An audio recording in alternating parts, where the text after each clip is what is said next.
de recevoir Marie-Pierre Cut, diététicienne. Bonjour Madame Cut. Alors je vais Bonjour. commencer par vous poser la première question. Présentez-nous votre métier. En quoi consiste-t-il et quelles sont vos activités au quotidien? Alors, le métier de diététicien, diététicienne, parce que c'est un métier qui est aussi bien masculin que féminin. Maintenant, on parle de diététicien nutritionniste. C'est un professionnel de santé expert qui est reconnu euh, de l'alimentation, la nutrition et la diététique pour des personnes bien portantes ou aussi des personnes malades.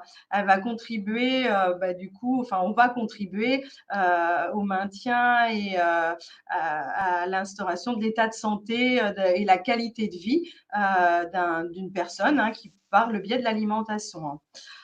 Donc, du coup, tous les conseils qu'on peut donner en tant que diététicien sont fondés sur des recommandations nationales ou internationales avec des résultats qui sont par rapport avec des recherches scientifiques. Et puis, on va protéger le consommateur sur des repères alimentaires. Alors, le professionnel de santé qu'on peut être, on est soumis à une éthique et à des règles de déontologie. Et puis, on va pouvoir travailler dans différents secteurs. Il y a une palette qu'on peut faire. On peut très bien travailler soit en thérapeutique et de prévention. Donc là, ça va du CHU, des centres hospitaliers généraux, les maisons de retraite, les SSR, enfin tous les établissements de santé. Mais on peut aussi travailler dans la restauration collective. On peut travailler dans les laboratoires pharmaceutiques. Sur tout ce qui est le côté recherche, dans l'industrie agroalimentaire, les agences sanitaires, avec toutes les recommandations qu'on peut avoir, l'ANSES, l'INRAE. Et puis, il y a aussi dans la communication pour travailler sur des outils. Alors, en ce qui me concerne, moi, je travaille au niveau du CHU de Tours, au centre hospitalier universitaire. Et qui dit universitaire, on peut aussi faire de l'enseignement. Et donc, moi, j'ai la chance de pouvoir aussi intervenir auprès des étudiants qui préparent un BUT. Donc, du coup, un bachelor universitaire et technologique en diététique. Parce qu'il faut savoir que le métier de diététicien, on peut le préparer par deux biais, soit avec un BTS, soit avec un BUT, qui est maintenant passé en 3 ans, parce qu'on a voulu, donc là c'est tout nouveau, la première promotion va sortir cette année avec un BUT, donc l'équivalent d'un bac plus 3. Parce qu'au niveau européen, on était un peu en retard en France parce que il y avait l'équivalent, c'est plutôt entre 3 et 5 ans au niveau européen. Et nous, en France, on était encore sur un équivalent de bac plus 2. Et maintenant, on a la chance, du coup, d'être passé sur un bac plus 3. Voilà. Très bien, ce Donc, qui va beaucoup intéresser nos élèves du lycée, quoi, qui vont être pour l'année prochaine, qui se posent des questions sur votre métier. Et donc, vous avez très bien résumé entre voilà, le BTS ou le bachelor, donc bac plus 3, pour exercer le métier de diététicien nutritionniste. alors après, ça, c'est les deux grands, vraiment, ce Oui. qui est vraiment le plus adapté, je dirais. Après, ça peut être aussi par le CNED, mais c'est Ah oui, déjà ouais. plus compliqué parce que il y a quand même pas mal de choses. On est quand même en lien avec les connaissances médicales et c'est vrai que les stages le permettent. Donc, c'est un peu plus compliqué. Et puis après, notre métier, on peut l'étoffer en fonction du secteur dans lequel on travaille ou la pathologie. Par exemple, nous, à l'hôpital, on peut faire des DU, des diplômes Oui, universitaires pour se spécialiser. Ça, c'est aussi des choses qui peuvent nous permettre d'évoluer d'évoluer ou de se spécialiser, en tous les cas. dans votre métier. Voilà, très bien. Voilà. Voilà. Et donc là, vous nous avez vraiment mis l'éventail de tous les métiers, enfin de tous les secteurs d'activité dans lesquels on trouve un Tout à fait. diététicien ou une diététicienne. Et donc là, aujourd'hui, ce qui nous intéresse beaucoup, c'est votre expérience à vous. Vous êtes diététicienne à l'hôpital. Et que Oui. fait une diététicienne à l'hôpital? Quelles sont ses principales activités, du coup? Alors, nous, dans un premier temps, on travaille sur prescription médicale. Ouais, ouais. Donc on va travailler dans une équipe avec, des médecins, des aides-soignants, des infirmiers, avec des kinés, des ergothérapeutes, enfin tous les corps de métier, qui peuvent être autour du patient. Là, nous, on travaille plus du coup avec, une personne qui a une pathologie, hein, qui a, une maladie. Donc alors après, c'est sectorisé. Donc en ce qui me concerne, moi, je travaille dans le secteur de cancérologie, hein, donc je travaille avec des patients qui ont des cancers. Donc notre objectif, nous, c'est déjà de les voir dès le début de leur traitement pour déjà travailler en prévention. Pour l'objectif, c'est qu'ils puissent continuer à s'alimenter correctement malgré les traitements ou malgré la pathologie qui fait que des fois, bah, il y a des répercussions. Alors, ça peut aller sur le poids. Donc, notre patient, il peut se dénutrir. Donc, notre objectif premier dans le secteur de cancérologie, c'est vraiment d'éviter cette dénutrition. C'est vrai qu'on a souvent l'image du diététicien, quelqu'un qui va faire perdre du poids. Et Mmh, je dirais que mmh. ça, c'est vraiment minime dans notre profession. C'est vraiment tout ce qui est autour de l'aliment, hein. Notre objectif, c'est de nourrir le patient, c'est de nourrir notre patient. Et donc, à partir de là, bah, on va travailler. Je dirais qu'on va jouer avec les aliments. Et une petite chose aussi que j'ai oublié de dire au départ, c'est que je pense que pour être diététicien, il faut aimer cuisiner, il faut aimer, faut que l'alimentation, ça intéresse et de connaître les aliments, ça c'est quelque chose qui est important parce que ça paraît compliqué de prendre en charge un patient si déjà on ne connaît pas sa maladie et si on ne connaît pas nos aliments, quelles répercussions ça peut avoir par rapport à sa pathologie. C'est Donc, très important ce que vous dites, hein. Connaître les aliments, ah oui, connaître et avoir j'imagine, une très bonne connaissance de toutes les pathologies pour que vous puissiez adapter, en fait, avoir des conseils alimentaires ou adapter la nourriture pour au bien de votre patient, en fait, en tout à fonction de fait. la pathologie, Alors, ouais. après, il ne faut pas que ça fasse peur non plus. C'est-à-dire que quand on sort avec un BTS ou avec un but, il y a forcément des pathologies qu'on maîtrise plus ou moins bien. En tous les Mmh. cas, ce qui est important, c'est de se dire après, on travaille en équipe. Et ça, c'est ce qui est c'est ce qui est intéressant dans notre métier. En tous les cas, en ce qui me concerne au niveau de l'hôpital, c'est que je ne vais pas travailler toute seule, je vais travailler avec d'autres personnes autour du patient. Et du coup, il ne faut pas hésiter à se concerter, à échanger, voilà, et faire des propositions, hein. On est force de proposition par rapport Ah oui. à la pathologie et on travaille et on est avec d'autres. Donc après, il ne faut pas que ça fasse peur non plus. Ça s'apprend aussi au cours Mmh. avec l'expérience. Et puis, on est quand même, je dirais que nous, on a la chance, en tous les cas, moi, sur un CHU, de pouvoir avoir ce soutien. Et Voilà. alors donc qu'est-ce qui vous plaît dans ce métier? Qu'est-ce qui vous plaît? Ah ben moi, ce qui me plaît, c'est déjà ce travail d'équipe, hein, de ce travail pluridisciplinaire. Et puis, moi, ce qui me plaît, c'est Mmh. de pouvoir, bah, de par mes connaissances, de pouvoir, faire profiter, bah, mon patient, et de pouvoir trouver une solution pour qu'il puisse continuer, à s'alimenter. Et donc, ça, c'est ce qui est intéressant. Et puis, moi, je pars du principe qu'il y a toujours une solution. Donc, bah, si on fait une proposition, si on met en place certaines choses. Si ça marche pas, eh ben, on aura d'autres solutions. Et je dirais que c'est ce qui me plaît, c'est qu'on n'est pas dans la routine. C'est Oui, quelque chose, il faut se oui. remettre en question. On avance, hein. Au départ, je vous disais que c'était un métier, on se repose sur des recherches scientifiques. Ben, les recherches, elles évoluent tous les jours.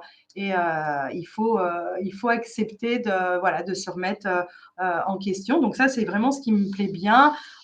Tout le côté de bienveillance par rapport à la maladie, par rapport aux patients. Donc ça, c'est voilà, quelque chose qui me plaît. C'est ce qui Mmh. m'intéresse bien. Et puis du Ouais. coup, bon voilà, il y a plein de choses. Là, on va Plein de avoir choses, un temps court. Ouais. mais ce que je retiens, c'est, vous aimez, on sent que vous aimez la cuisine, hein, donc c'est important, je pense. C'est ce que vous Oui, m'aviez dit la dernière fois qu'on s'était rencontrés, c'est où ça. il faut aimer cuisiner, il faut aimer avoir une bonne connaissance des aliments. Et il faut aussi aimer toute la partie médicale, travailler dans un hôpital, travailler avec des patients, des personnes malades Oui. et travailler en équipe. Voilà, tout. Et je comprends bien que ce métier diététicien, diététicienne permet tout ça, hein, pour pouvoir justement être dans la bienveillance du patient et l'accompagner dans ses soins et dans sa guérison, quoi. Mmh. Mm. Ouais, ouais, et puis ce qui est Ouais. riche, c'est qu'on apprend aussi du patient. Moi, j'ai travaillé avant de travailler dans la cancérologie, j'ai pu travailler en pédiatrie, avec les Ouais. enfants, et donc du coup, tout ce travail qu'on peut faire aussi avec les parents, avec la famille, mais même chez les adultes, hein, si par exemple j'ai un patient, un monsieur, enfin un homme, si c'est pas lui qui fait la cuisine, beh, du coup, on va pouvoir travailler avec les aidants, hein, qui peut passer par l'épouse, les enfants, voilà, il y a plein de Mm. choses qu'on peut travailler aussi avec l'entourage familial. Et puis il y a aussi malheureusement des situations qui des fois font qu'on peut être sur des fins de vie, mais on va aussi travailler du coup avec des équipes de soins palliatifs où on va aussi aborder la nutrition avec des notions de l'alimentation plaisir, ou est-ce que c'est une alimentation de confort, ou est-ce que on est, voilà, on ne veut pas dénutrir notre patient. Il faut considérer que notre métier à l'hôpital, l'alimentation, c'est vraiment un soin à part entière. Ça fait partie de la prise en charge, et il faut qu'on trouve voilà, des solutions. Notre objectif, c'est de nourrir notre patient et Ouais. pas de le gaver comme on peut de temps en temps entendre parler. C'est vraiment de le nourrir, et c'est pour ça que c'est important d'aimer cuisiner Ouais. et de connaître les aliments, parce que comment on peut conseiller si on ne connaît pas les différents aliments, les cultures alimentaires aussi, ça c'est important, hein, parce que bah, voilà, il y a plein de cultures alimentaires qui font que bah, on a tous des habitudes alimentaires qui sont différentes d'un patient à l'autre, d'une personne à l'autre, et ça il faut pouvoir, voilà, il faut connaître. Il faut connaître et puis j'imagine dans les qualités, parce que quelles sont les qualités qu'il faut exercer ce métier-là. Donc on a bien compris qu'il y avait la bienveillance, hein, écouter les autres, s'écouter, travailler en équipe et, euh, et ce que vous dites là à l'instant, hein, vraiment euh, accompagner en fait les gens voilà dans le processus de guérison. Voilà. Et quelles sont les autres qualités que vous verriez sur ce métier-là? Et bien, ce qui est important aussi, c'est de communiquer. Ouais, Alors, on est quand même dans une ère où il y a beaucoup d'informatique, où il y a beaucoup, mais enfin voilà, de technologie, où on pourrait très bien travailler tout seul, hein, derrière notre écran. Et ça paraît compliqué. En tous les cas, à l'hôpital, il faut vraiment, dans le secteur hospitalier, c'est vraiment de communiquer avec les autres et de pouvoir échanger. Ça, c'est primordial. Je dirais que c'est la première chose qu'il faut. Si on n'a pas envie d'aller vers les autres, bah, je pense ah que oui, ça paraît compliqué de s'orienter sur cette d'exercice. profession, parce que voilà, on ne peut pas rester tout seul dans son coin. En tous les cas, ce n'est pas un métier Mm. individuel. Ouais, ouais, c'est bien ce que vous avez dit, en fait, que nous avez présenté. Et ça, c'est important hein, pour exercer ce métier-là. Effectivement, il faut savoir travailler avec les autres et communiquer. Ouais, ça, c'est vraiment très important. Et il y a quand même bien des contraintes, parce qu'on vous sent passionné, mais il y a quand même des contraintes sur ce métier-là, quand même. Il y a quelques contraintes. Alors, Hein. les contraintes, oui, oui, bien sûr, il y a quand même toujours quelques contraintes. Déjà, Ouais, le ouais, fait, au départ, je vous disais qu'on travaille sur une prescription médicale. ouais, Ça voilà. veut dire que, Ouais, bah, il faut avoir cette prescription. Donc ça déjà, il y a des fois, on voudrait que ça aille un peu plus vite, mais on n'a pas toujours, voilà, il y a la prescription, il y a le fait aussi, bon, bah, ce travail d'équipe, il faut avoir un moment qu'on puisse se réunir, discuter, enfin échanger. C'est pas toujours facile, de communiquer, hein, même si on aime ça, on peut aussi avoir autour de nous des gens qui n'aiment pas communiquer. Et enfin aussi une autre inconvénient, c'est qu'on a des grilles indiciaires, hein, et donc du coup notre évolution de carrière bah, elle se fait, c'est pas nous qui la choisissons, on peut pas, voilà, il faut avancer et ça, voilà, le salaire, ça peut être une contrainte, par rapport à cette grille, Ouais. indiciaire et puis alors une autre contrainte, c'est qu'il y a des fois où, le fait que aussi on n'ait pas de, notre acte diététique, il est pas nomenclaturé, hein, et donc le fait de pas avoir ça et ben, c'est un frein au développement dans notre activité. Parce que des fois, ben, nous, on aimerait bien aussi que le patient, il puisse avoir un relais avec des diététiciens libéraux, hein, en ville, mais le fait que ça soit pas remboursé, bah, souvent, des fois, on peut être frustré parce que, bah, on a des prises en charge qui s'arrêtent ou, qui ne continuent pas, à l'extérieur de l'hôpital, parce que, bah, Ah oui. on n'a pas cette, ces actes qui sont actuellement, remboursés, tout le temps. Alors il y a certaines mutuelles qui commencent à prendre en charge, mais on va avoir, 1 ou 2, mais du coup, on n'est pas comme des médecins ou des kinés où du coup, il y a un remboursement, médical. Donc ça, c'est Ah oui. ça, c'est une des Donc ça contraintes pour moi peut, en tous voilà. les cas, Mmh. Pour c'est la vous, oui, que mmh, vous suivez vos patients et du c'est coup, une ça. fois qu'ils sont partis de l'hôpital, parce que ça y est, ils sont guéris, ou ils sont en voie de guérison, donc il n'y a pas le relais en fait, en libéral, au niveau de la Alors prise on en peut charge. l'avoir, hein, mais Ouais, ça veut dire que ça tout le peut être monde ne peut plus pas forcément et puis il y a aussi la conjoncture actuelle, hein, qui fait que, mmh, financièrement, hein, se nourrir, ça a un mmh. coût et ça aussi, bah, mettre en place des choses, bah, il faut aussi pouvoir que notre enfin, faut que notre patient, il puisse aussi le mettre, en place Ah oui. à l'extérieur et ça peut être, Donc voilà, voilà. des Donc en contraintes. fait, vraiment le métier de diététicien, on va devoir arrêter là, madame Kuhn, Mmh. ça prend en compte vraiment, l'environnement du patient, ça prend en compte, voilà, oui, l'environnement, parce que vous pouvez pas modifier, vous parliez de culture alimentaire, vous pouvez pas modifier comme ça, du Non. jour au lendemain quelque chose que le patient Des habitudes il alimentaires, a hein, des aussi habitudes, qu'on ouais, prend. Alors après, qui vont pouvoir évoluer, qui vont pouvoir changer, mais ça ouais, demande du temps. du temps, Mais voilà, c'est ce qui est donc passionnant, c'est ce qui est passionnant oui, dans notre voilà, métier. ouais, ouais, ouais, c'est un super métier vraiment. Ben, on vous remercie beaucoup madame Kuhn pour cet échange très riche et intéressant. On sent que vous êtes une passionnée par votre métier, hein, donc voilà, on a besoin de vous, on a besoin de gens passionnés comme ça. Donc, bah, je vous remercie pour votre écoute, les auditeurs. Donc, vous retrouverez cette interview Instant Métier Regard de Pro sur le site Orientation Centre Val de Loire, sur la plateforme et sur notre chaîne YouTube.